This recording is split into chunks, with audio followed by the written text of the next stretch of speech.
Whether your beer is in a bottle, can, or glass, kick back and relax. It's Better on Draft.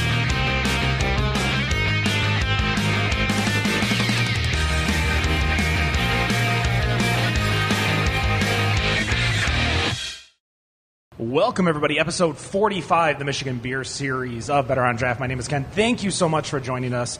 As you can tell, based on the fact that there is no video, that means we are live in person at Arctic Circle Brewery in Chesterfield, Michigan. We are being hosted as we are celebrating their March Draftness win. Let's go around and introduce yourselves to the hosts, starting to my right. What's going on, Ken? Hey, Ed. Hey. What are you drinking? I am drinking the, what was it called? The New Zealand. Oh, yeah, that is our last style bender, which is the New Zealand Pilsner from Arctic Circle. Thank you. And then I got a Tasker's Pils from Coopersville Brewing on deck.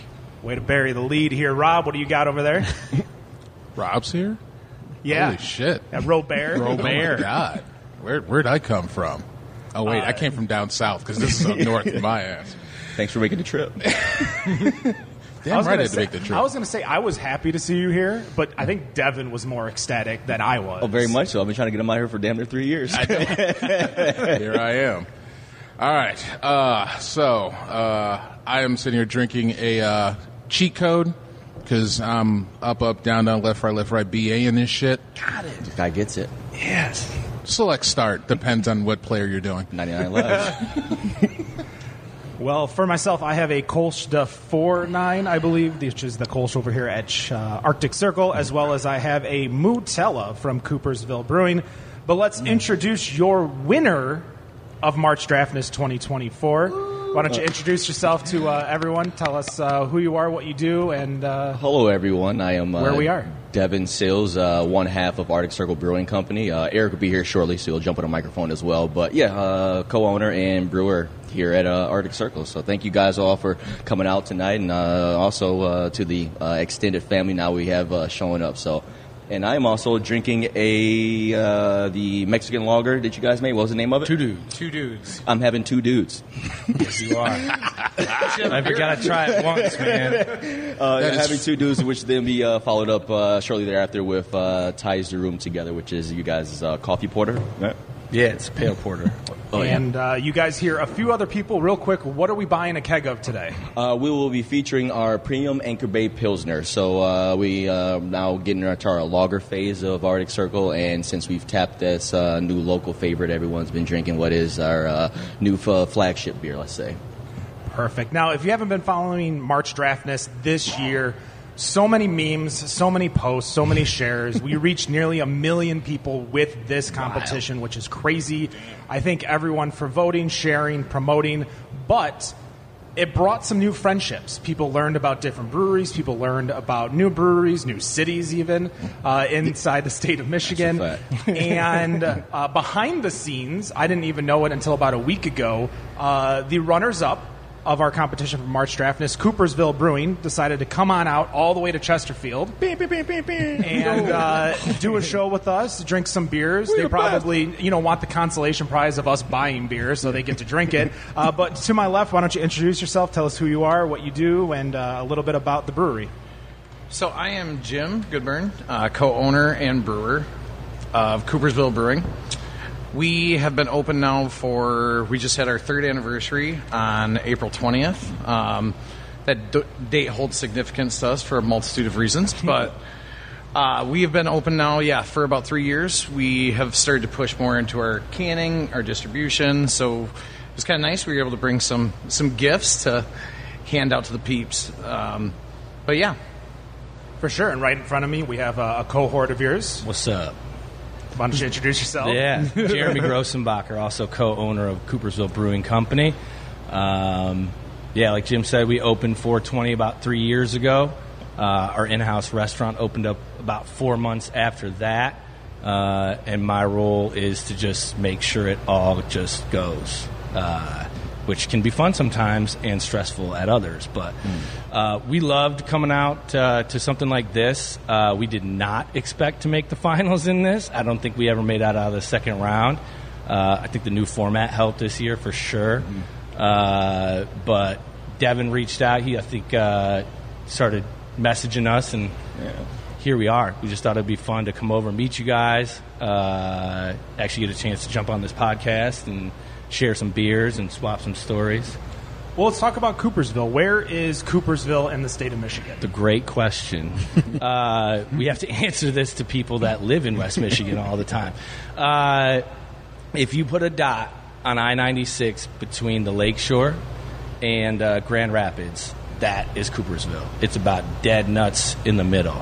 About 20 minutes and you're in downtown Grand Rapids, and then another 20 minutes you're at the beach in Grand Haven. So we've kind of got the tagline that we're in the middle of everything, because Coopersville is kind of the middle of nowhere. But like I said, we draw from both sides of the Lakeshore and Grand Rapids. And I grew up there, born and raised. A couple of locals. There you go. Mm-hmm. So what was the genesis of creating Coopersville Brewing? Who made the decision to open it? Who made the decision to, brew the beer? How did everyone come together? So that was on me. It's your fault. Yes, it is my fault. My family owned an RV dealership, campers, for like 50 years. My uncle started it and everything. And what's our property now is right next to where they started. And in like 1985, they needed a whole lot of extra room for all the campers and all that stuff. And it just happened to have a 10,000 square foot building on it. So they bought it, didn't really ever do much with the building other than lease it out over the years. It was like a laundromat, and it was a small engine repair shop, and it had like 4 or 5 different pizza places in it throughout the years. And I actually moved away and was in Chicago for like 9 or 10 years. Came back in about 2016 to work for the family business again. Learned again at that age that I didn't want to sell campers for the rest of my life.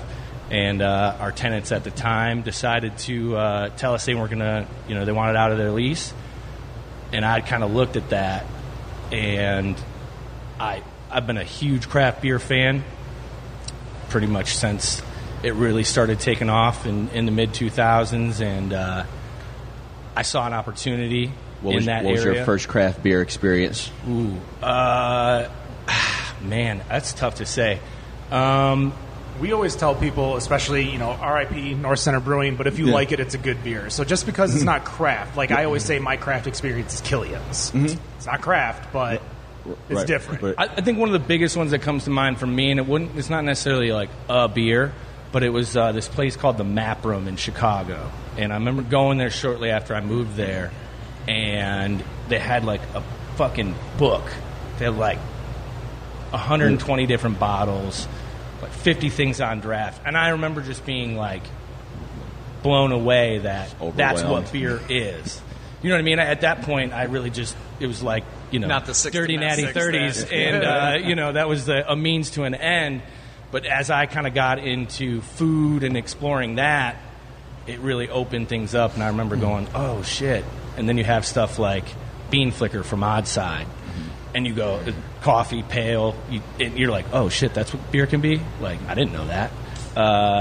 And it just scratched that itch, and then it always kind of, like, started there. I've got a 6-year-old daughter now. By the time she was 17 months old, my wife and I brought her to 46 different breweries, So it was our hobby. And that's kind of what started it. About a month after that company decided they were going to do their lease. We were at Suds on the Shore up in Ludington. I had enough samples in me to be like, hey, Dad, that building next door? Like, we should totally do a brewery. And thank God he'd been in business like his whole life, so that shit doesn't like scare him. So he was like, yeah, let's do it. And I was like, shit. Now I have to try to figure this out. This is real. You're the dog that caught the car. Yeah. And then about 6 months later, I figured out, like, okay, I have to have somebody that actually knows how to make beer. Yeah. And being that craft beer is such a tight-knit community, I networked with enough other breweries and people at that time. So I was like, hey, I got this offer. It's going to take us a little while to build out, but I need somebody that can kind of handle that side. And everybody, to a person, pointed me to this guy, Jim, also with us today. Including Alan from Wonderland. Yeah, there you go. Yep. Alan was one of the first people I met with. But yeah. And so once him and I met, It's funny, we're from neighboring towns. We're about the same age. Hung out with a lot of the Fairly same people. certain we were at a lot of parties back in the day together, but didn't know it.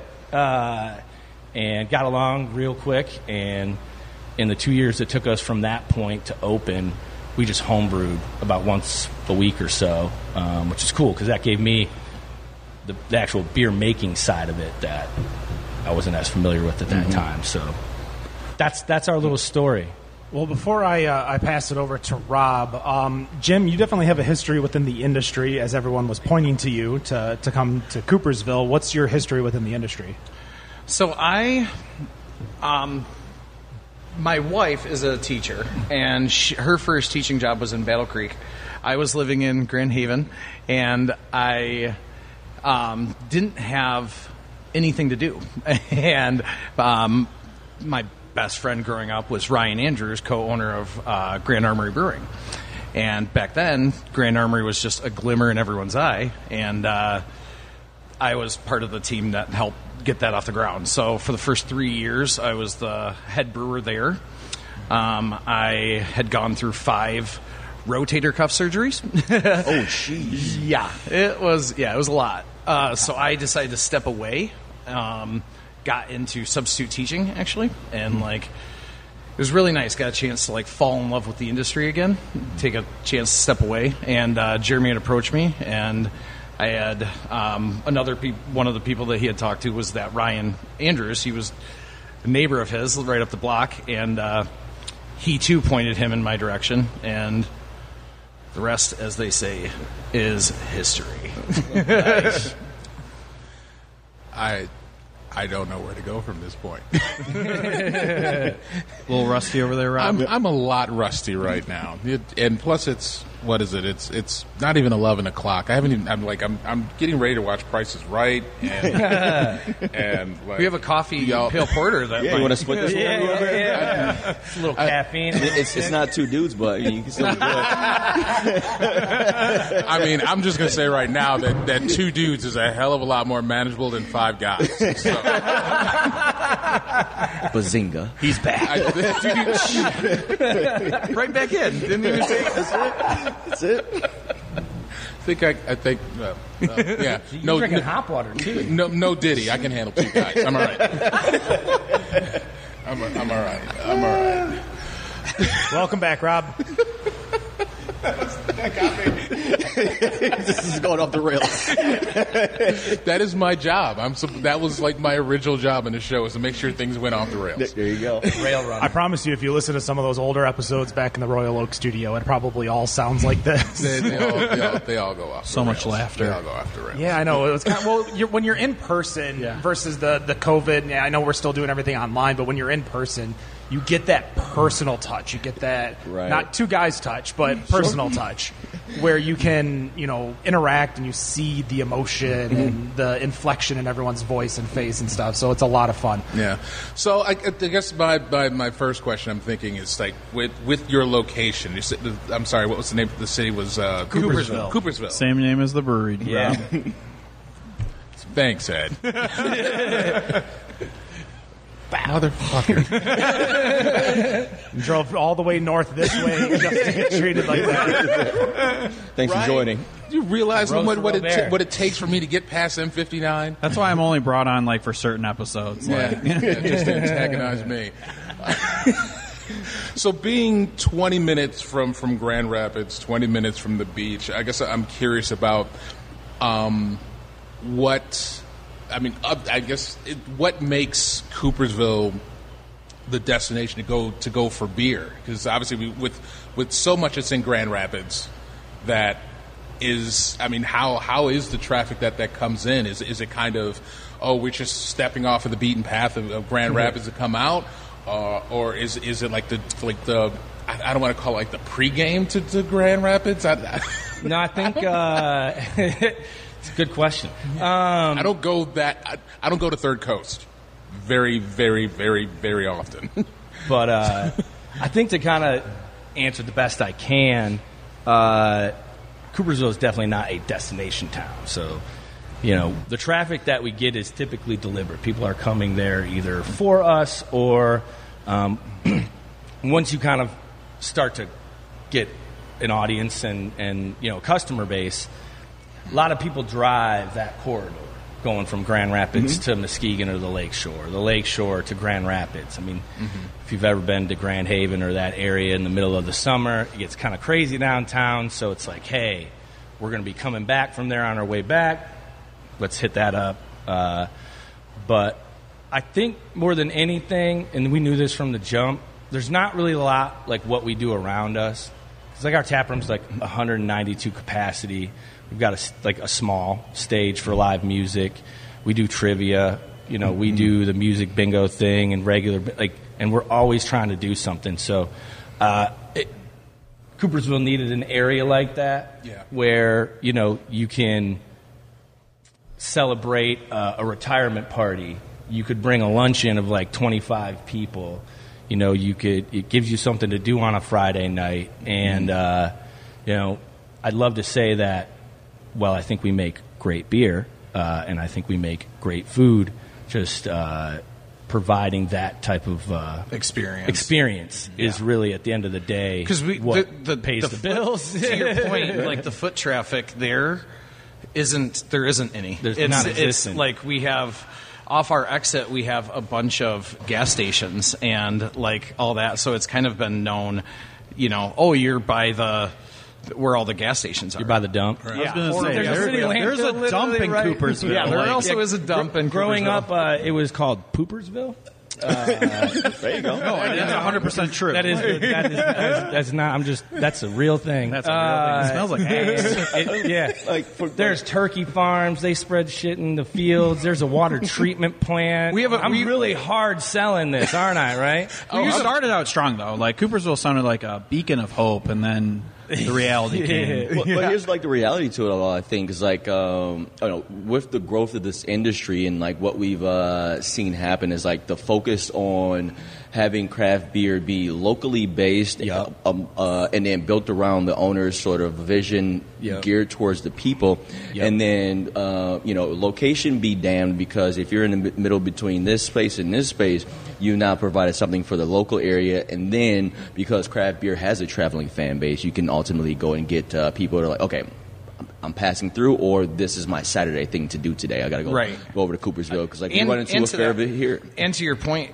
I know this is something I've always talked to Michael Brower from Pigeon Hill about, is a craft beer tap room is unlike any other bar setting. Yep. It harkens back to the days of when this country was created and people were gathered around, pubs, and it was a meeting place, and that's kind of what we've tried to create, is it being a community stopping point. And so we've done a lot to try and really involve our community, and to their credit, Coopersville has stepped up, and like one of our sayings is like, brick by brick, we built a brewery, a village, built the brewery. Brick by brick. There it is. As a village, we built a brewery. Thank you. But that was a money capital funding thing we did to start. It was like sell lifetime memberships. Sure.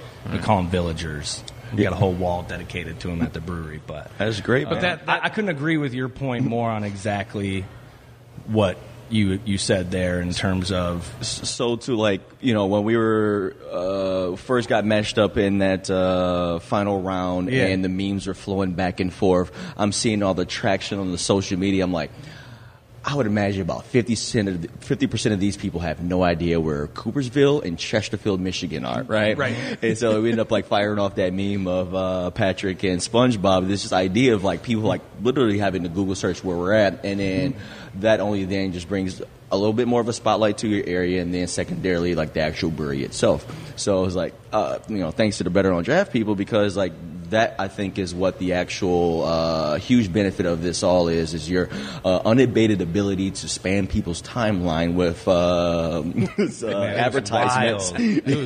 My Facebook feed, I was getting sick of it. I was like, dude, Jesus Christ. 17 hours a day on my phone through those 3 weeks.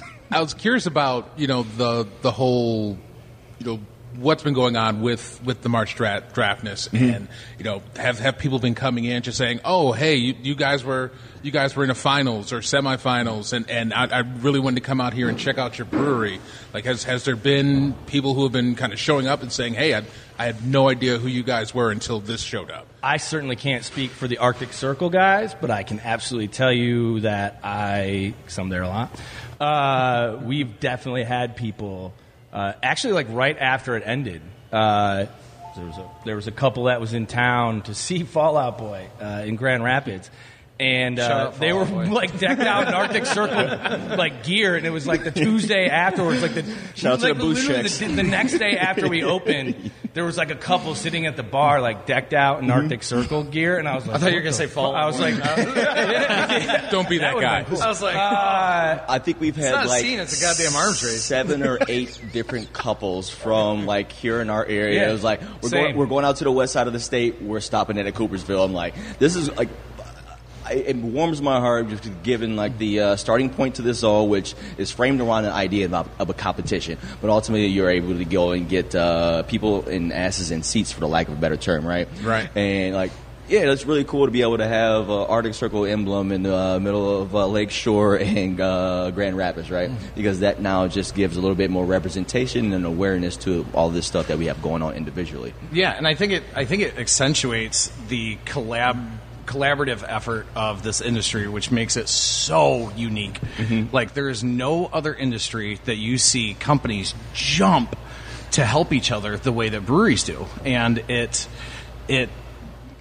is always impressive to see it. But like, even when under the frame of a competition, it becomes a friendly competition where like now, like Devin and I just met today. Like every festival, like we're gonna hang out, and it's like just one of those really cool things that we didn't expect, especially having getting bounced in the second round every time. Like, Same. yeah, there's a couple of Cinderella stories. Yeah, Sometimes you get that one kid from the transfer portal, and it just changes everything. yeah, man. that was the new format for us this year. yeah. When you say new format, could you help? The way with the way Better on Draft does their voting and polling, I think in years past it was limited to essential like emojis and things like that.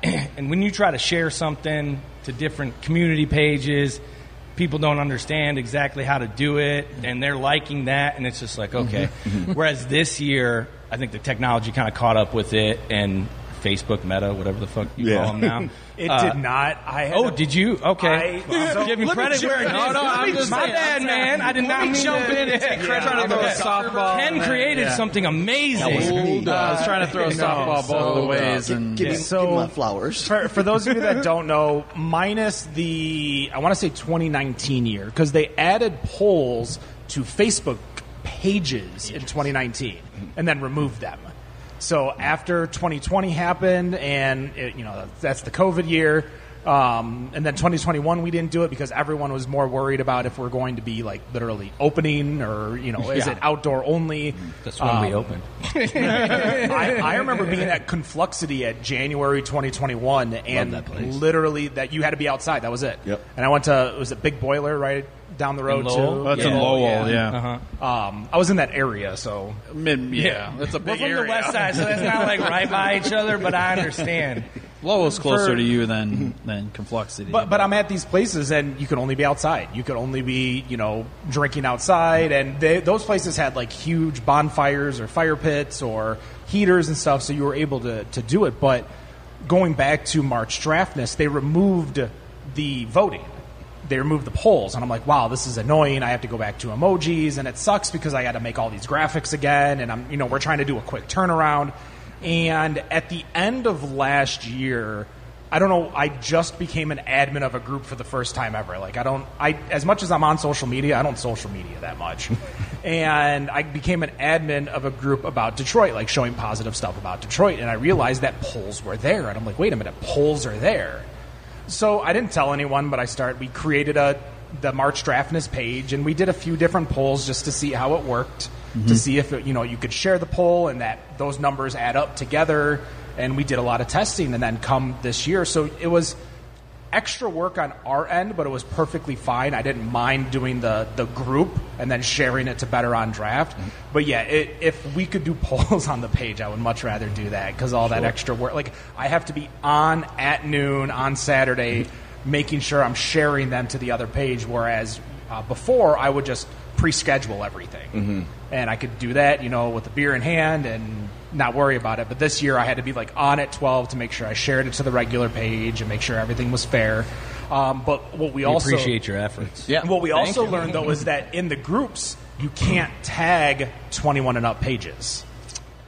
So we learned this because we were trying to tag Pink Barrel Cellars, shout out to Pink Barrel Cellars, and we couldn't. We were trying to tag Tri-City, and we could tag their restaurant Facebook page, like their location page, but not their page. So we never tagged anyone. So, it was a fair call out by Pink Barrel to us to say, hey, you should have tagged us. And I'm like, I wanted to, but I can't. Right. So there's still a lot of issues regarding, legalities when it comes to 21 and up venues, breweries, bars, etc. on Facebook that you still have to follow. But I think we've mastered it to where if Meta doesn't change anything next year, we're going to be good to go. Sadly, Arctic Circle, your in the rafters. Jerseys are in the rafters. I told Eric before this year's tournament started that this is my last year doing it win or lose. I'm like, oh, really? Oh, well, it called you shovel down. Dude, as much as I love you guys and the idea of the possibility of reaching more people, like, oh man, I'm invested in these sorts of things, and I have a competitive bone in me. But ultimately, these things cannot go in your favor just because more people have more people. Well, going up against the beast that is St. Clair Shores. They've been running this tournament for a little bit now. Well, that's why there's a 1-year limit now. So that's Shout out to why Baffin. Baffin basically ruined it for everyone. They've won 3 times. I think 3 or 4 if you include the New England IPA March Draftness thing that we did separate. And we're like, all right, you guys are done. Like, that's it. Put the jersey in the rafters, man. At that point, Joe over at Baffin's just like, you know what, just donate our money to someone. And we're like, all right, we'll figure it out. There you go. Yeah, but that's, the retooling and the refocusing and trying to figure out how to make this both worthwhile to the brewery, but then also worthwhile to the people. Because if Baffin's going to win it every single year, some people might be like, I'm not nobody's going to want to. I'm not going to do that. Sure. Well, to that point, we had so many of just our regulars and stuff get involved. It's crazy. Sharing it, the way our mug clubbers and everyone jumped in and became a part of the team. They're like, oh no, we need to win, and I'm like, oh okay, well let's go. And it was just really cool to see the way it rallied the troops. Well, that was my question, was, I guess, kind of getting Devin's little bit here and your little bit here is, the way that March Draftness works, and I hope to do it justice here, Ken. If you cut in if I'm saying it wrong. Will do. Yeah. We reach out to every single brewery, and we make sure that we have the buy-in or the permission from the brewery to put you on our bracket. So it's not like we're creating our own bracket and just slapping your name on there and saying, oh, these breweries are participating. We've confirmed with you that you want to participate and that you're okay to participate, because the prize is what we're doing today here at Arctic Circle, where we're buying a keg of one of their beers and then giving it away to the people. MLCC, it's legal. We checked. Remember, we're buying it. Somebody is buying this beer. We bought the beer. The beer is paid for, and that's the prize. So we want to make sure that the breweries are okay and that they want to do that.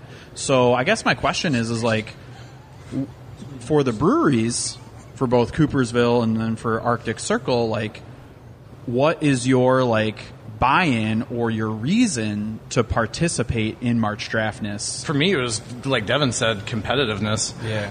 Once we got past the second round, I was like, oh shit, I'm in now. Because before that, it's well, if we lose, whatever. It is what it is. We've lost before. And, but as soon as we got past the second round, I was like, we're not losing again. That's it. And, I think my both of our competitive nature kicked in. But also, just watching 3,000 people view this thing, it's oh shit, I bet a couple of them haven't been to our place, and it just the exposure. Yeah, there ain't no price like a free prize. We get approached with shit all the time, right? To do this or do that, and then it's all an advertising thing, and then they're like, oh, it's going to cost you X amount to even be involved, and you're like, what the hell am I even getting out of this? So, something for us that is easy, like there's not much other than committing to it and, sharing it and participating. It's fun and engaging for our customers. Yep. It's good for you guys. It's a better on draft. We say it all the time in our tap room. It's like we just try to find something that's like cool for whoever we're partnering with, whether it's an organization, band, whatever. It's awesome for our customers and it's good for us. When you create the win-win-win, it can become a fun thing and it's really successful. And for us, like I said, jump in and let me dive into this on like a personal level. When like that the tournament started, Ken, like you ended up like slotting breweries based on like the followership that everyone had on like Facebook, correct? And then inevitably, good friends of ours over at Loaded Dice, we were slotted against them in the first round. So Jeff and I text each other like, oh great, we got to do our little meme war thing and like we'll have a little bit of fun with it and see where it goes. What I did not expect was like what felt like a bit of a wildfire, like or halfway through that first round, and I had like 3 other breweries text and message me. It was like, hey, if we get matched up, you want to do a meme war? And I'm just like, I honestly didn't want to do this one because I spent too much time on my phone, like creating stuff that only lives on the timeline for one click, and then it's off to the next one. However, like, to our earlier point, it gave me an opportunity to consistently span people's timeline with consistent content and people's the social media engagement. I think that is a great addition to all of this, and I think that we would all probably be able to be beneficial if more breweries did that sort of a social media collaborative effort, because like it isn't just a fleeing post in the wind. We now have given you 7, 8, 9, sometimes 10 things to view over the course of a couple of days, and now it's like it doesn't just like seep out of your mind as quickly as it went across your timeline. It's like, okay, it has a little bit of a staying power. And I know I grabbed a beer for someone a moment ago, but when you guys were mentioning like the sort of trickle down effect of the tournament itself, that Wednesday that we opened after winning the tournament, we do trivia Wednesdays. Typically it's pretty packed in here. However, like that first hour before trivia can be a little bit slower. It was like standing room only, an hour and a half before trivia, and I'm like, oh, this is all like, it felt like people had forgot about us for a little bit, and then everyone just like realized, like, oh yeah, Arctic Circle exists over there, and they do some pretty cool things, and everyone came out to support, and it was humbling, gratifying, and also it was like, pat on the back, boys, like this is what you invest into it. Competition aside, like the benefits of your set effort, right? So I don't think that it should be shorted ever for any of the breweries competing in it all, because the effort, if it's there, you probably will see some sort of ROI, right? Yeah, it goes back to the, like, you get out what you put in. Like, we really went into it, and now, like, we're here doing this, and it's... But also, like, just to piggyback that, it helped drive people in, but to, like, Arctic Circle's credit and to kind of toot our horn, like, once they're in, we got to give them good product, we got to give them a good experience, Bingo. And, like... Thank you, Better on Draft, for doing, a lot of the legwork, getting them through the door, but then it's on us to, like, make sure they stay or come back or, and that enables us to, like, hone some of the things that, we pride ourselves on. Yep. Well, what's important to us at Better on Draft, and I think it speaks volumes through our app, the Michigan Brewery Map app, is that we want every brewery to succeed. Mm-hmm. We want breweries, like, we want people to, somebody talked about, like, that's their shtick, is that they go and they travel, and they're brewery travelers. They go to all these breweries. You went with your 17-month-old daughter, and she had already hit 50 breweries. Her passport was full by the time she turned 2. But, like, for us, we've never seen something like this where we are today, where you guys are collaborative, because we see collaborations of breweries, like you guys just did a collaboration with Ascension. Ascension, yeah. And that was like a follow-up to the original collaboration with Ascension when you guys first opened. So, like, when you're locale and you're close, you kind of get that because you're going to Ascension as you're opening your brewery to pick their brain, talk to Brandon Sabo, talk to, the folks over there. Ciao. So when we see this cross-state collaboration, because this would have never happened without March Draft. No. You guys probably would have never talked to each other or may have said, hey, I'm from Coopersville, I'm from Arctic Circle. All right. That's a fact. Goodbye. Yeah, man. So it was great for us to see it and see the engagement. And as Jim said, it's the ROI. If you put an effort into the competition, you're going to get back a lot. Yep.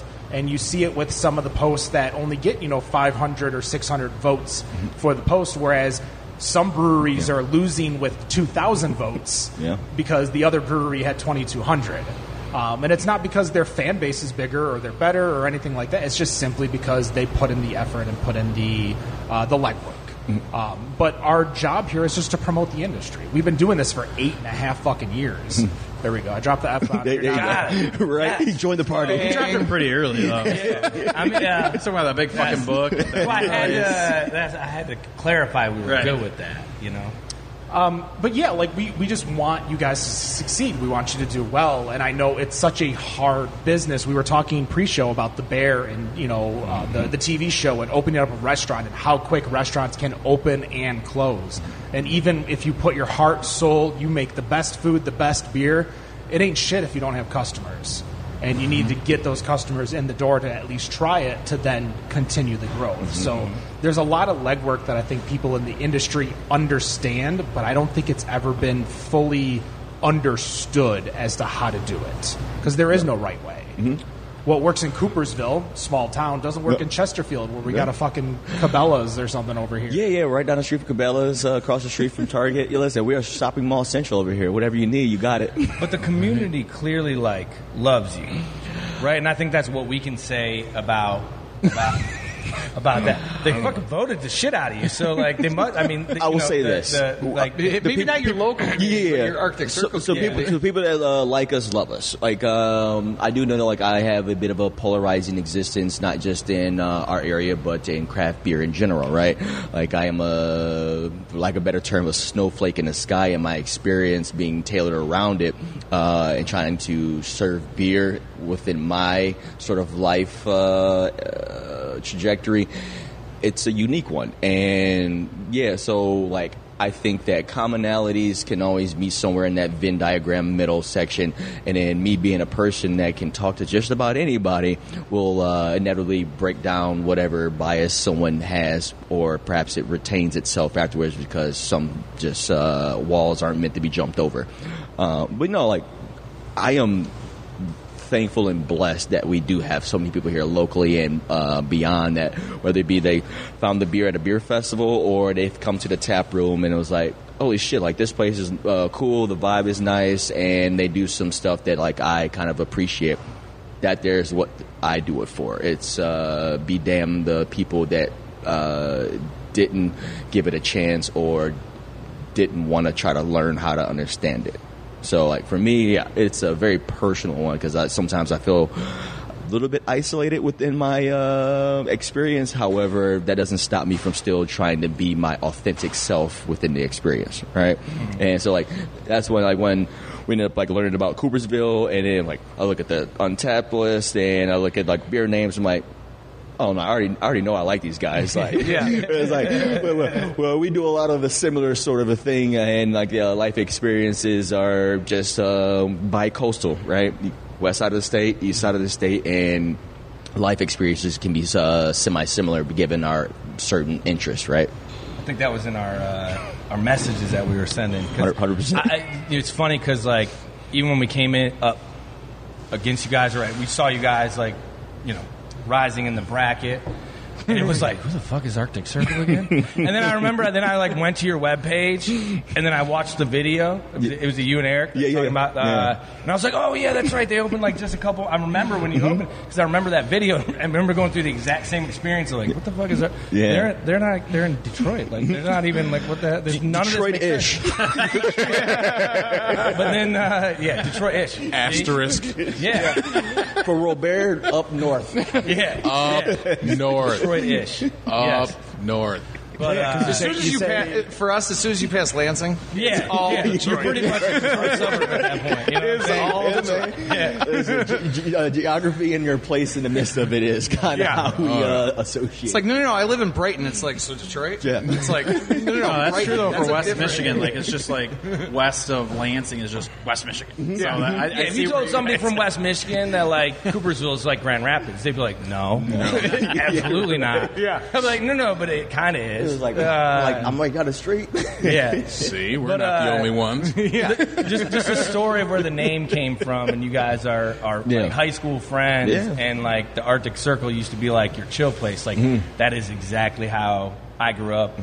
My house and my basement at my parents' house was that house back in high Oh, yeah. school, and I was like, oh yeah, we're gonna be friends. Oh, yeah, Like, and, like- we would have had a lot of good times in the Arctic Circle I back in the day. believe I'm it. fairly I believe certain it. about that. When we get here, like, I look at the tap board and I'm like, there's 10 craft commandments. There's like all this shit that would be on our tap. Like, Yeah. we would name Yeah. our beers, that kind of stuff. You That's know, cool. like, it You just made me chug a beer.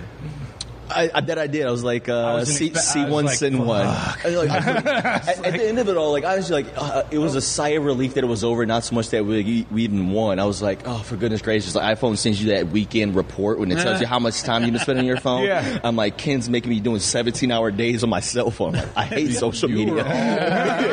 all over Meanwhile, the I'm over place. here just, like, clocking numbers, looking at my phone. It's that competitive But I spirit, mean, man. to Jeremy's point, like, as soon as we made it past that second round and you start looking ahead, we're like, it's going to be Arctic Circle. Like, every single one. Like, Well, them you'd are, see some win with like 800 votes and then Arctic Circle. I thought- would have, like, Rustic Leaf, though, 3,200. too, and Doug. We've been next to them at Can we talk about that festivals. Rustic Leaf experience? How it came down to the wire? Oh, man. So you guys are like neighbors over here. That we were neighbors at Detroit. Burning, like 2 years ago. No. We're like neighbors, like your neighbors to Grand Rapids. Exactly. or Lowell or I whatever. I was like, they're close enough. They're right by each other. Rustic Leaf's got to be, 40 minutes away, 45 minutes? Yeah, at least. At least. I drove it today. Skip and a jump. It's two roads. You literally, you take 23 to 59, and you take 59 to See? Rustic Leaf. You got the same area code. Right then you're there. okay. Yeah, it's like going Hop, to skip, Grand and jump. Rapids from Coopersville. Twice and back. Like, Those guys are cool.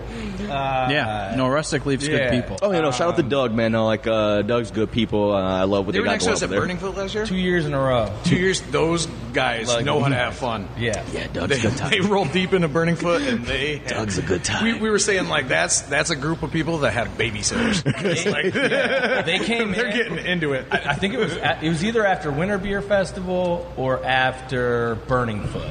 I want to say Winter Beer Fest, but either way, they showed up to the tap room with their whole crew at like 11:30 noon, right when we opened, and they kicked it for like 4 hours, 5 hours, and then they were like, "All right, we're going to the other side of the state," and it's like, holy shit, man! Like, like you just got done with a really big festival, and I remember being right next to you guys.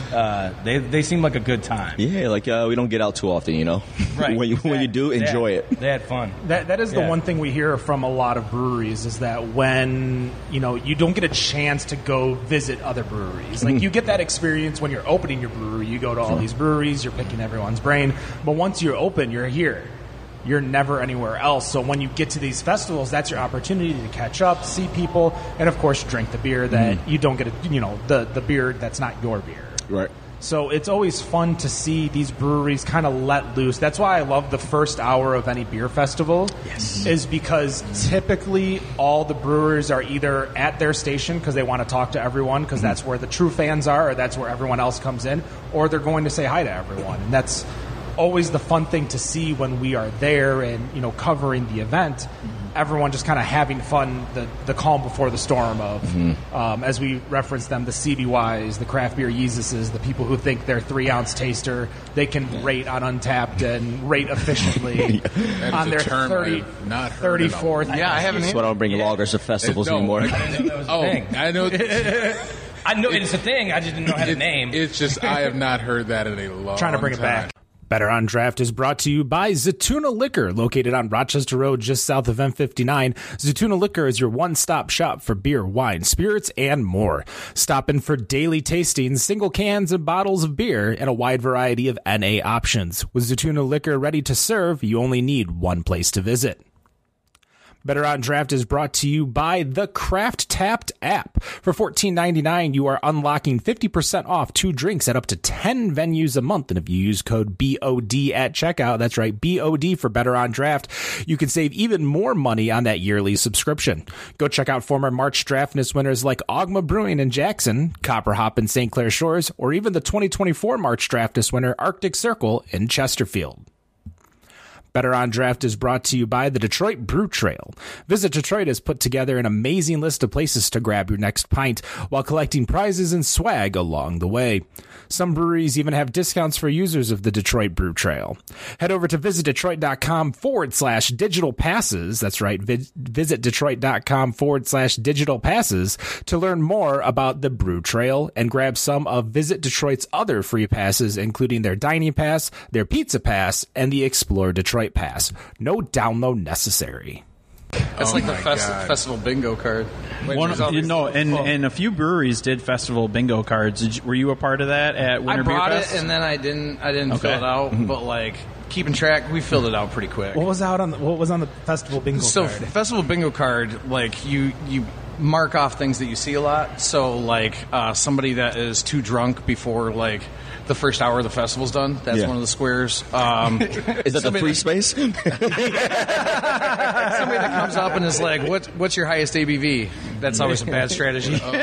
Kilts. I think kilts are one that needs to be on there. We saw that pretty quick. Charcuterie necklace, perhaps? Yeah, like a necklace that was like had obscenely too much food. Amount of food around your neck. Yeah, we honestly like that card filled up quick. I'm sure. And then the one thing too is there were a few breweries that were doing them, and if you're trying to be subtle about it, put it behind the jockey box. Like some of them had it on top of the jockey box, and I was like, "Oh, which one do you have to do?" And I was like, "Let me do it." So, another one was like someone telling you where they're going to put the sticker when they take it. The sticker, or they're like, "Oh, this is going on my water bottle." This is going on my beer mispronouncing the beer name or mispronouncing the brewery, stuff like that. Yeah. We'll get that a lot. They'll come up and like, I'll have the Coopersville, and it's like that's the name of the beer. Where you guys located? Or the name of our I will say though, I saw at Winter Beer Fest, it was mostly West Michigan breweries that were playing bingo. Well, I got it off Tim Coletta's, who's the sales dude for Armory. Gotcha.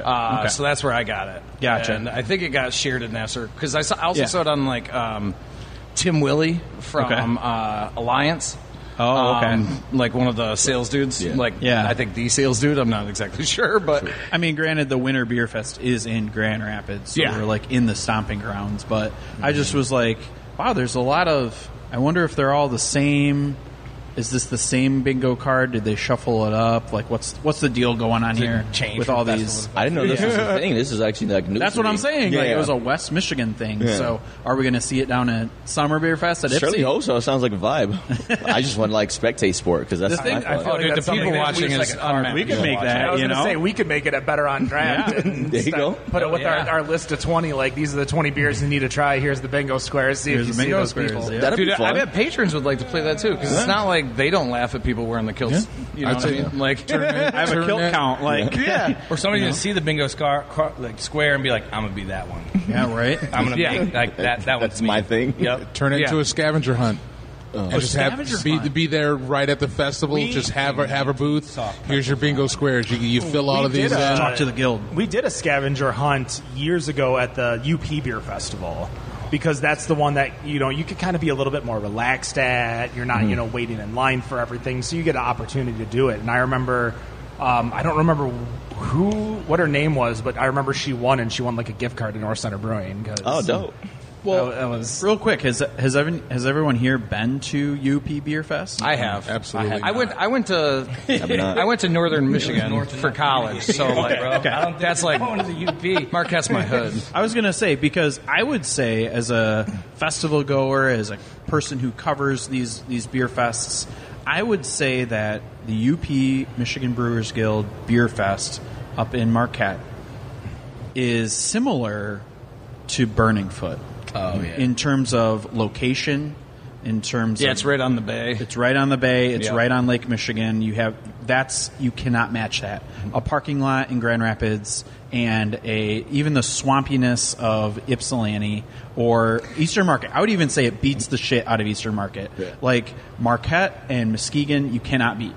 Like those are top-notch spots. But then I know that Burning Foot has, the music and has different vibes. And now this year they're bringing in distillers and cider. That got nixed. What? Yeah, that got nixed. That's, Yeah. oh, okay, Yeah, that's that got nixed. nixed. Yep. So it's back to its original roots. I think that'd be a little bit too much for the general consumer. Well, no, because they do it at the Betsy DeVos Center, the Grand Rapids Beer, Wine, Okay. Oh, yeah, that Spirits event. Fest. So Yeah. they do festivals like that here in Michigan. But because it's put on by the Lakeshore Guild and they typically get that guild festival permit, I think that's why they can't do anything else but beer. Because that's why Brewers Guild festivals, because it's a guild festival, they can't do it. These guys are laughing. Am I completely wrong? No, you're right. There's some other things, but I didn't know. That was the last thing I saw on socials, so I was just... This all stating- transpired in probably Sure. the last week. Sure, So, sure. Yeah, you know. because I mean, even for me, I was just like, I don't know, that's a lot. That's a lot of booze. So, and I liked Burning Foot. I still do. Don't get me wrong. And I like how they give like a temporary, because you guys have been out there. They give like a temporary guild, like membership or whatever. it's that like a way, other 48-hour people can- guild. Yeah, that way other people can join in, and it can kind of spread the. Well, spread the original point was just to be on the lakeshore. Like you had to be So I was. on a I had been county on the lake. I was on the board of directors at, at its inception. So with Alan, because Alan's the chair. Yeah, and was. so- Yeah. He's back because Jimmy is moving to Milwaukee, so Alan's coming back. So do you know Nick Perdot? Probably if I saw him, not by name. He's 6'11", hands like a bear. You would think that would narrow it down, but like, dude, It's like, actually, maybe not. we're in Dutch West Michigan. Like 6'11" people are a dime a dozen. Yeah, he grew up with Alan, but he's one of our mug members here. And that's how we ended up, honestly, learning about the Burning Foot Festival. But Yeah, so that was the original intent. It was supposed to be a showcase of beers on Lake Michigan, Right, or 'cause breweries on Lake Michigan. That's why there was Chicago and Wisconsin, and I was right? actually friends with Henry Schwartz, the owner of Mobcraft in Milwaukee. So that's how they came over for I think the first or second one, and that was the original intent. You had to be in a county that touched Lake Michigan, and then. Very quickly, I don't even think we made it to the first festival before we changed that rule. we were like, wait a minute, Kent County doesn't touch. Let's change that rule. there's some stuff over there. And then we were like, you have to touch water.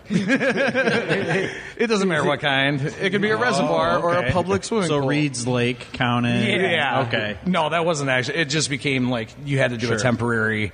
Right, the temporary Yep. pass or Yep. 48 or whatever it was. Yeah. Guild membership. Yep. Yeah. Yeah, we actually talked to Eric Brigham, former president of the Michigan Brewers Guild. From Rochester? Yeah, from Rochester / now Dragon Mead, Rochester Mills, not production, but that's the whole change in everything when Rochester Mills production went under with Two Roots.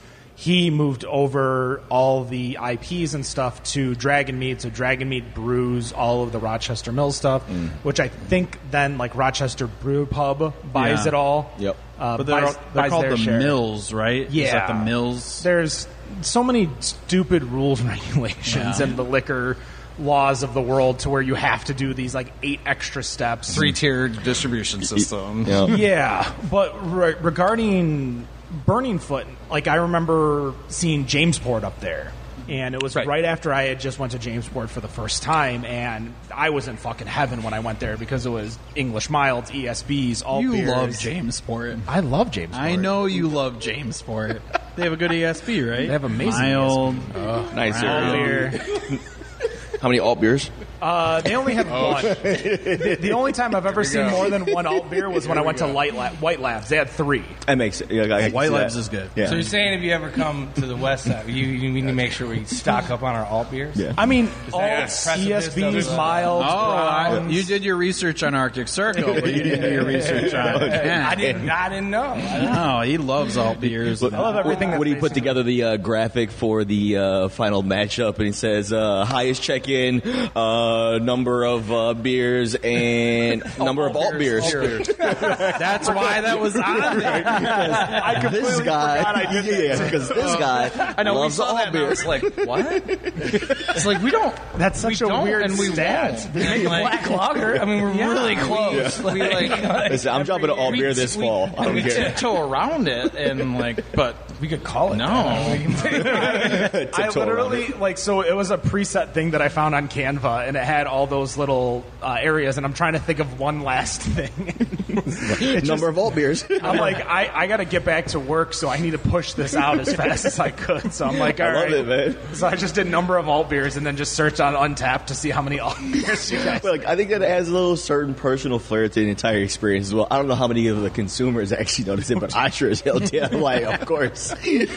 No, when you shared that out in like our group chat, I was like, Ken, duh, alt beer, like bravo. Like I think we all identified it. We all knew. I'm glad that when that graphic came up, you guys didn't have like 30 of them. I would have been like, oh shit! I think they found like we're cooked, man. Just working the inside track, boys. Working the inside.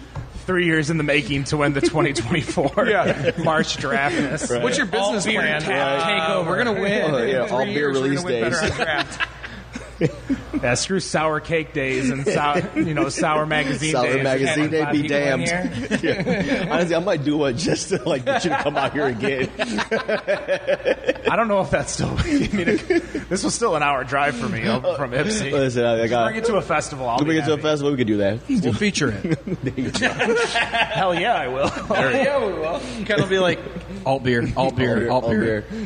Yeah, top 20 beers to try. It's the top 20 beers, but it's like 3 alt beers and Right. that's it. Nobody else gets an alt beer. That's it. That's all you Usually need to try. per festival, there's only 1 or 2 alt beers, and then I'll send a DM to that brewery and be like, "Congrats, you have an alt beer. You made the list." Like, Well, when I Do went, like a better on draft fest, but like the precursor is you have to bring an alt beer. So like every fucking PSA all brewery owners. You want a column? Bring an alt beer. No IPAs. only way to do it. so obviously, Although if you've kind of like evolved a little bit, if haven't you you? listen to the show, I had a keg of B43, which is a keto beer, Bingo Square. There it is. We have Bingo Squares for Better on Draft, and that's me mentioning keto. Yeah. But also, new keto beer I found over at Batch Brewing, Lowboy, their 4.8%, 99 calorie, 2 gram good. carb West Coast IPA. So good. It was so good. Yeah. I have one in our fridge right now. I don't know why I have one, but I know I'm going to try it. I went up there. I hosted trivia over there for the NFL draft, and I just destroyed them. Like, those beers are so good. wait, which brewery again? Batch Brewing. I was gonna say because Batch, Yeah. Eric makes Yeah. solid beers. Shout out to over Plata. Oh yeah. there. Yeah. Yeah, he's got some West Coast ties. Third Coast ties, I should say. But No, I mean But yeah. his Michigan start was to hops. yeah, I remember walking Yeah. in there, and I heard he came from Revolution. And so the funny thing is I remember I lived right off the Blue Line. I lived in Logan Square in like 2010. And I remember getting off the Blue Line at work, walking by, being like, "Oh shit, a brewery's going to be in my neighborhood." That was Revolution. And so when I heard there was a dude with Revolution ties coming up to do the hops, I was like, "Oh, this is going to be awesome." Yeah. And I remember walking in there for the first time. He's talking to somebody, and I was like, "Are you the brewer?" And he's like, "Only damn one." Looked me right in the face. Did you ever see? And then we proceeded to talk about punk rock for the next hour. Right. Well, my wife is like, "Can we just order these fucking tacos?" Did you see his on the window when you go in? It said like Eric Plata Brewer underneath it. Like he had like a little window decal he threw on there. Really? Yeah, it was That dope. checks It a was box. dope. I haven't Yeah. seen that. We should have told him we were like he would have come up. That would have been I think fun. Plata's coming by this afternoon. Damn it! I messaged him. I already texted him. Really? Tell him come up earlier. Yeah, Jimmy's say gonna what get up. back and close the tap room. Yeah, Yeah. we got some albums we got to talk about. As we kind of wind down, this has been an amazing conversation. I did look up, so you guys lost to Pigeon Hill last year, and 2 years ago you lost to Oddside. I love Two behemoths in our area, by the way. and I love both of them dearly with like so much passion, so it's okay. Well, you did Everybody mention jumped. Michael Brower, who's been on the show Right. before. I graduated with Michael Brower actually. So Okay. so I graduated from Spring Lake in 03 with Michael Brower from Pigeon Hill and Ryan Andrews from Grand Armory. All three of us graduated. And then Levi from our Levi, graduated yeah. shortly after. Spring Lake, hotbed in the early in the mid 2000s. something in the water. Brewery, Something in the water. what it was? / brewery owners. Wild. There was like a 3-year stretch where like it produced. It was our parents what's not now- paying attention, so we got really, really acquainted with what alcohol does and should taste. Nice. I got the opportunity at Burning Foot. Our tent was next to Levi, and a handful of people from M4 and B Nectar, and they were just drinking. And Levi's like, "Here you go," and just handing me cans of beer on Lake Michigan. And I'm like, I gotta wake up and like, I have to cut because it was after the Friday night at The welcome Burning party? Foot, the welcome party. Yeah. So we were at the welcome party. Shout out to Alan for allowing us to come on. That in was and- dope. Yeah. and join. But then we camp on the lake, and I'm hearing people, and I'm like, all right. So I go walk to the restroom, come back, and I see them, and I'm like, all right, what's going on? And Levi's just like handing me forcing me cans, and it's his Kolsch. And if you've ever had his Kolsch before, is any phenomenal. beer, but It his is really Kolsch good. is one of those top He tier takes beers. very special care for every one of his beers to be Well, that's top notch. I'll always get a message from him at a festival saying, I've got this beer that I think you'll really like, and it's not just an alt beer. It'll be like a Kolsch or a Czech lager you're or a gonna dark like this one. lager. Yeah. But that's what people know is that I love those malt forward beers. So like when Royal Oak Brewery bought their dark lager to Summer Beer Fest last year, Jeremy Altier was just like, "Hey, you got to try this beer." And I went over there and tried it, and it was so fucking good. I think that was the only time recently that I've ever had like the same beer like 5 times at a festival. I was going to say at Summer Beer Fest last year, you had one beer 3 times. Oh, it might have been 3 It was times. like the black. It was the black lager from Royal Oak Brewing. Yeah, Yeah. yeah. Yeah, So it was- good. So good. It was so very, very good. But I love. I'm curious with Alan back what kind of music we're going to get at Burning Foot this year. Well, 'cause- Jeff Jacobson from Unruly has always kind of taken care of the music. Really? Yeah. Okay. Interesting. So Can we I get would- 311? 311? Yeah. I mean, Probably is it all Eve 6 mixed again. up? Eve 6 was my graduation song. Eve 6. Here's to the night. I think that was our graduation song too. What was our graduation song? Yeah, that's what mine did. Yeah, it was. What year did you It was graduate? like Green Day or that song. 06. For like I was 08. 7 to 8 year stretch. Hold on. Listen, I requested a Biggie song, so I don't know. I requested a Dropkick Murphy song. 04, ours was White Snake. Oh, wow. I graduated in 2004, and we got White Snake, Here I Go Again. I graduated in 03, and we got Small Town by John Mellencamp. Okay. Goddamn kids. That tracks with Spring Lake. Though. I mean, that tracks. absolutely checks the box. Rob, how does I'm like still one of the youngest people on this show. Like the graduation song would.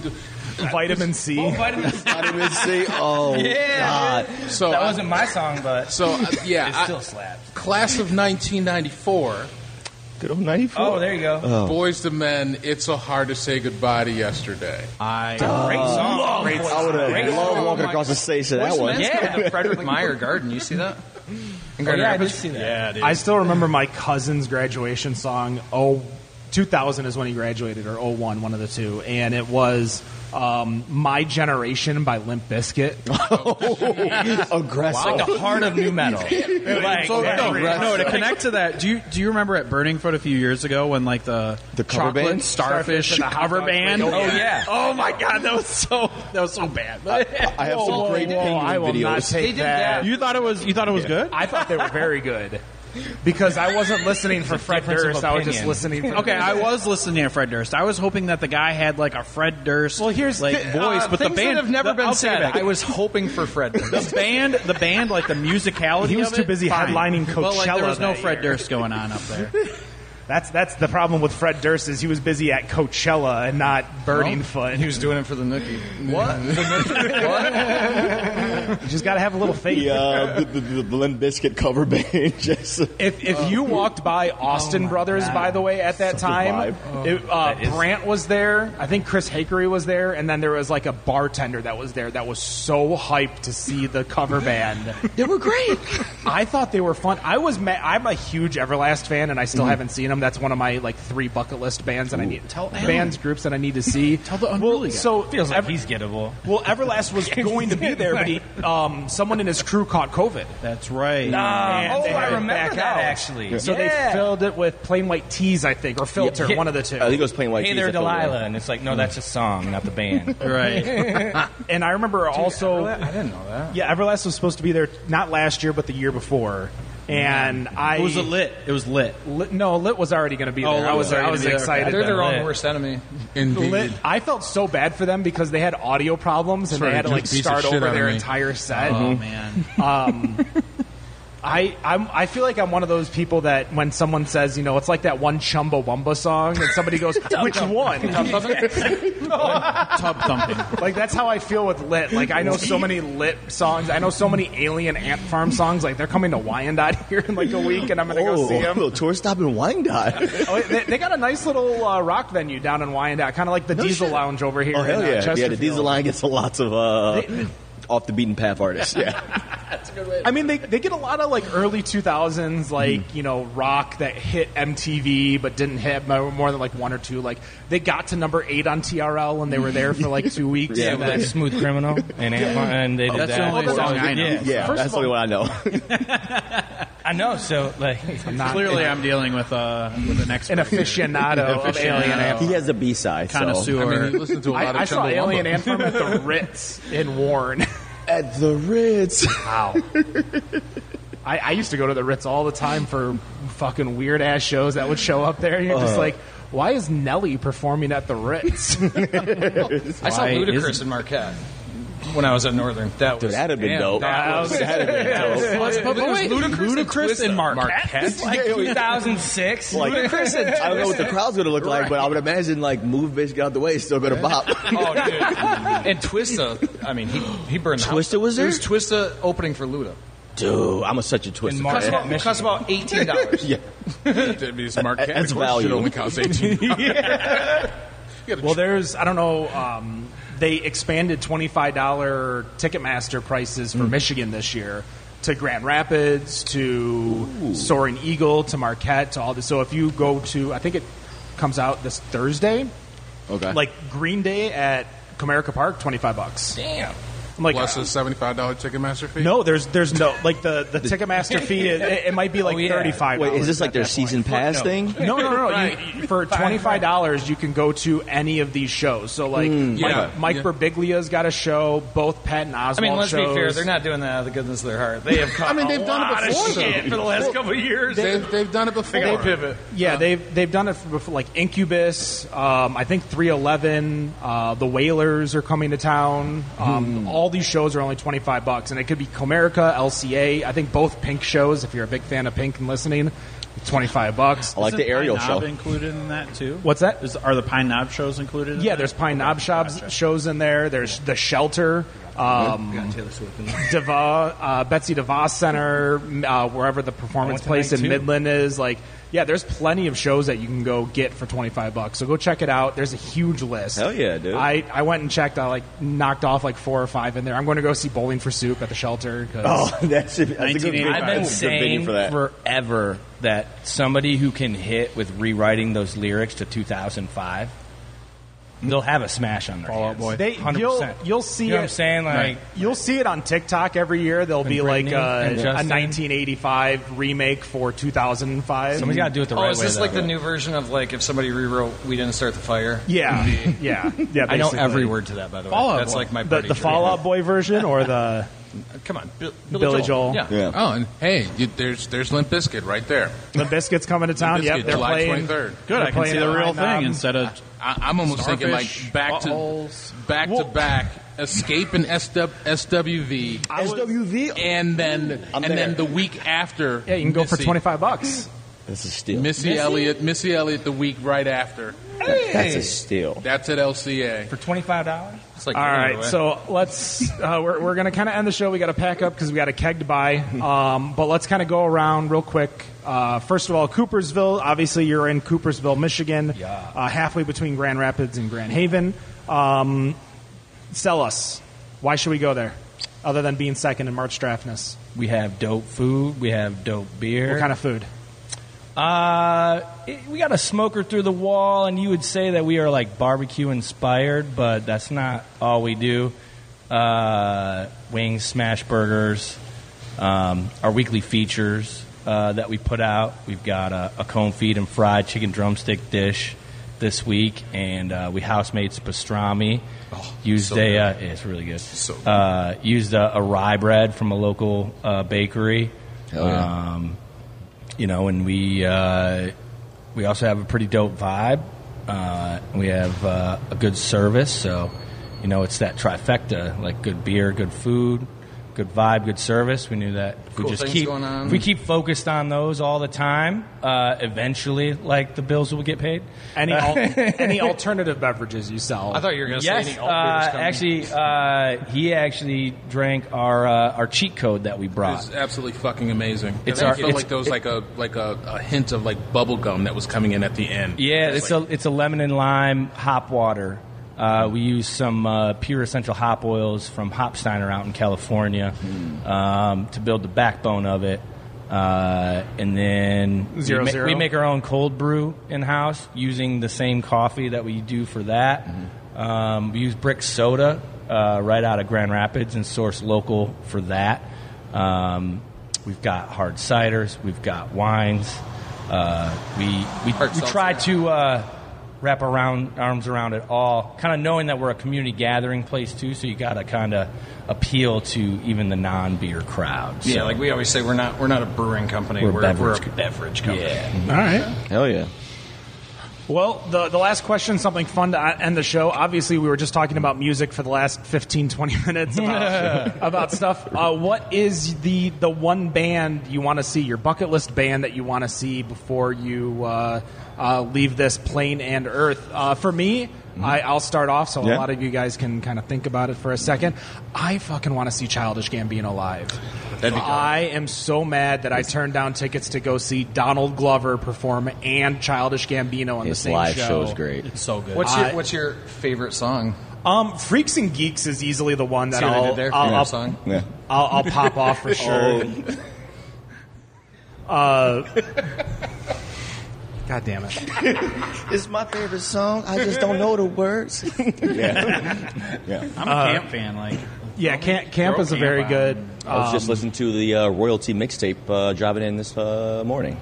But yeah, no, like He's coming out with new music, so I'm hoping to tour. I've heard some snippets, man. It sounds good. Yeah, I wasn't a big fan of the 3-10-20 or whatever the small EP that he just laid out. Yeah, like I think he was openly admitting that music was unfinished, and this was an opportunity for him to double back and polish that album. Yeah, so I'm hoping for good, but yeah, like Freaks and Geeks, I think was the first time I ever heard him sing.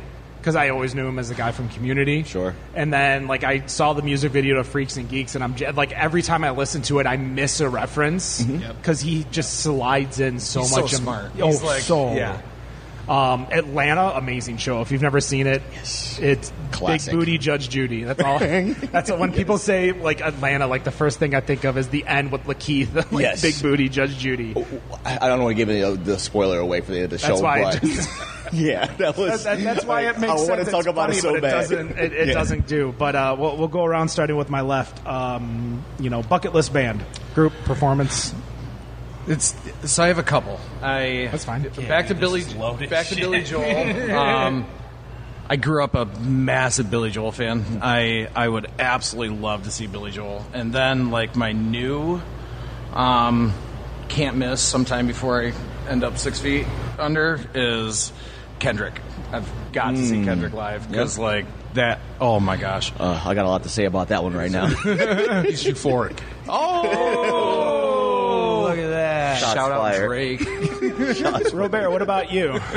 That's the thing. There's like so many that were on the list that got knocked off. So I mean, like Foo 'Cause you Fighters. saw 'em, or Yeah, did because they, I saw them. So like Okay. Foo Fighters is off, Yeah. Muse is off, Eminem's off. There's like so many like. At Lake Street Dive was my last bucket list one, and I saw them in November. I mean, I think once COVID hit, like for me, especially last year, I'm not missing any band that comes in that I really Yeah, I wanna had that. see. I missed Tom Petty before he passed. That was same what I was thing. going to say. Yeah. Yep. I paid. There's some of those like I want to see, but I'm never going to be able to. I paid VIP tickets for Movement just to see Underworld. Like there was Yeah. so many other amazing artists out there. Like Skrillex was there, but I see Underworld. Skrillex. And Jeremy, So- what was yours? That's so. He actually like. Mine. Well, no, Yeah, sorry. well, we're still going. So mine. I would say because it's been on my list, and now it made me think about it because my dad just saw him a couple weeks ago. Is Herbie Hancock? Okay. Did you see him with Detroit with the symphony? Oh no! My dad lives out in Phoenix area. Okay. Because I thought Herbie Hancock was coming through. Dude, he was on an episode of Detroit, or was it I Think You Should Leave with Tim Robinson? Oh, yeah. Dude, that was great. Yeah, Herbie would be the one. You helped me out there with an assist because I was like, fuck, I can't think of, because like you said, there's some that like I've seen Billy Joel, like I've saw Blink-182, like there's like a lot of things that I've seen. One that I know I'll never be able to see is like Nirvana. Yeah. I think if that, but Eminem. I as somebody where in 8th grade that Live that show didn't do it for debut. me. See that's a hard thing with me sometimes because like sometimes I've seen some hip hop concerts and I was like, I wanted it to be more. I caught that when they did the Home and Home Jay-Z and Eminem. So at Yankee Stadium, yeah, in yeah. My wife America. went to that. It was a dope show from top to bottom because obviously you have the ability to bring in artists because there's only 2 stops on the tour. But as much as I love Eminem's music, I don't think he's great live. Gotcha. Yeah, I think it's this rapper hands thing that gets me. I would say that because I saw him at Lollapalooza, Okay. and that was like him, the crowd, everything. That was actually like one of his like fresh off rehab kind of performances. Okay. And just everything that he did and line up, extras like the special guests that were coming out. Absolutely. And just that crowd was just absolutely amazing. I saw him home at home with Rihanna. And that show was dope too at Comerica Park. So like for him to come out and they got to play their cross songs that they have, it like the vibe was good. But some of the songs didn't really hit as well. Yeah, that's just one of those. Like as much as you love the catalog, like I think some of the stuff as it ages. That's true. Good point. Okay. Ages. Like Milk in the Sun. But, sorry, I didn't mean to cut you off, Jeremy. No, You you're had like straight. anyone else? I mean, he's from our area, and he's blowing up in the country bluegrass scene. But I need to make sure to make it to a Billy Strings show. Billy Strings, not familiar. Dude, I'm going to see Tyler Childers for my 4th and 5th time this summer. So that's a genre I definitely fuck pretty hard with. that Billy Strings Halloween Van he Andel saw show? Billy at Van Oh, yeah, Andel the Halloween. for the Oh. WrestleMania Halloween one he did this year. Stupid. Yeah. How good I is saw that? him last year at Pine Knob and the year before up in Saginaw. Yeah. And it was electric. So when I was at Grand Armory, we got Billy Strings to play our Yep. New Year's Eve, Claim the to first fame. year we were open. In a place not Much bigger than this. not even yeah. this big. It was like when he kicked drugs, went up to Traverse City, was trying to figure it out, did that for 9 months, came through there, and then I think he left for Nashville like just a couple The next weeks day. later. Wow. And has blown up since. It's been wild. But I definitely need to catch him before I'm done. For me, it would be I had tickets for the Run the Jewels and the Rage Against the Machine. Yeah, but the shutdown happened. 2020 happened, and Yeah. my tickets got refunded. Yeah. So I had tickets for that one. I'm a massive RTJ fan. Oh, indeed. So like, if not them, it would be NERD. Yeah. Hey, I would love to catch an NERD show, but I don't know if we're ever to get those 3 guys in the same room again. They got so much stuff going on. No, RTJ would be huge. Yeah, so mine, I currently have tickets to go see Neil Young. Neil Young's been a bucket list item of mine for years, so I'm going to go see him later this month at Pine Knob. So it's finally one that I can check off the bucket list. But to go back to the west side, Myron Elkins. Oh, yeah. is someone that I'm blowing up right now. Yeah, blowing up, and I'm keeping my eye out for him. And then Marcus King would also be the other one that I'm looking for. So that is going to do it for episode 45 of the Michigan Beer Series. Thank you so much for joining us. We need to pack up because in about 20 minutes, a bunch of people are going to walk through that door looking for their beer paid for by Better on Draft. So no matter what you think of your beer, we think it's Better on Draft. Too soon. Better on Draft. Have a good night. Peace.